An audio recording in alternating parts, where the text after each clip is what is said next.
Namastê, olá a todos e sejam bem-vindos a mais um episódio da Fé dos Homens em nome da comunidade hindu de Portugal.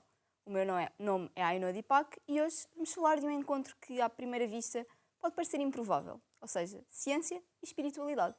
Mais concretamente, a relação entre a ciência moderna e os Vedas, os textos mais antigos da tradição hindu, considerados a base de uma das filosofias mais antigas do mundo. Mas afinal, o que são os Vedas? Não se trata de um único livro, mas de uma vasta biblioteca de conhecimento dividida em 4 grandes volumes. Temos o Rig Veda, focado na cosmologia e na observação da natureza, o Samveda, que explora a ciência do som e da vibração, o Yajur Veda, onde a matemática e a geometria surgem para dar ordem aos rituais, e o Atharva Veda, que nos traz o conhecimento aplicado à saúde e ao bem-estar. Durante muito tempo, no Ocidente, estas duas áreas, a ciência e a espiritualidade, foram vistas como opostas. De um lado, a ciência baseada na observação, na experiência e na prova, e do outro, a espiritualidade associada à fé, à introspecção e à tradição. Mas será que estes dois estão assim tão distantes? Os Vedas, que remontam a milhares de anos atrás, não são apenas textos religiosos. São também uma tentativa profunda de compreender o universo e as leis que o regem, onde tudo, desde os movimentos dos astros até ao comportamento humano, estão interligados por leis universais. Esta noção aproxima-se, de certa forma, daquilo que hoje a ciência procura: padrões, regularidades e leis que explicam o funcionamento da realidade. Um dos exemplos mais fascinantes está no chamado Hino da Criação, do Rig Veda, que descreve um estado inicial onde não existia nem matéria nem espaço, tal como os conhecemos hoje. Uma ideia que ecoa o conceito moderno do Big Bang.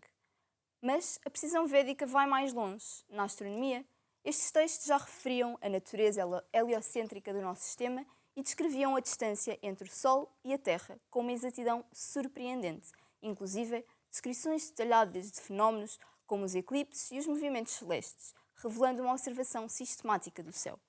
Mais do que respostas definitivas, vemos um esforço consistente para compreender o lugar da Terra no universo. Até na matemática, o que hoje conhecemos como Teorema de Pitágoras, já aparecia enunciado por Baudharanya nos textos védicos, séculos antes de um matemático grego nascer. Claro que não estamos a falar de equivalência direta. Os Vedas não são ciência no sentido moderno, nem o pretendem ser, mas mostram algo muito importante. A curiosidade humana sobre o universo é algo intemporal. Quando falamos destas literaturas dos Vedas, há também um conceito essencial para os compreender: o conceito de Shruti. A palavra Shruti significa aquilo que foi ouvido e refere-se a conhecimentos que não foram escritos no sentido comum, mas sim percebidos por sábios em estados profundos de meditação. Isto levanta então uma questão interessante. De onde vem então o conhecimento?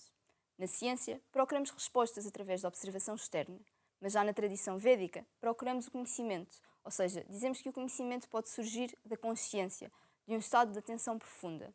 E é aqui que entramos num dos temas mais fascinantes, então a consciência em si. Para a ciência moderna, a consciência é muitas vezes vista como um produto do cérebro. No entanto, na filosofia védica, a perspectiva é oposta. A consciência é a base fundamental. Não é a consciência que surge do corpo, mas sim o corpo que surge como uma forma de a consciência experienciar a dimensão material. No Srimad Bhagavad Gita, esta procura pelo conhecimento interior é central e mostra que compreender a realidade passa também por compreender a nossa própria consciência. Esta visão integrada reflete-se no Ayurveda e na ciência da vida, que é a ciência da vida, que tem as suas raízes no Atharva Veda. Muito antes da medicina moderna falar em psicossomática, a medicina ayurvédica já compreendia que mente e corpo são um sistema único que se influencia mutuamente. A saúde é vista como o equilíbrio entre os elementos: espaço, ar, água, fogo e terra.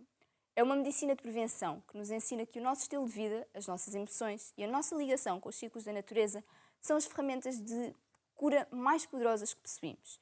E se pensarmos que a cirurgia, por exemplo, é algo puramente moderno, convém recordar o Sushruta Samhita, este tratado médico que tem mais de 2000 anos e descreve com bastante detalhe instrumentos e procedimentos complexos, como cirurgias faciais, reconstruções, remoção de cataratas, que revelam então um conhecimento anatómico profundo e bastante prático.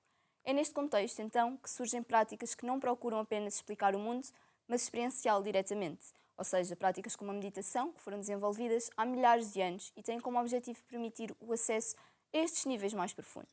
Hoje, sabemos que a meditação pode reduzir o stress e melhorar a concentração.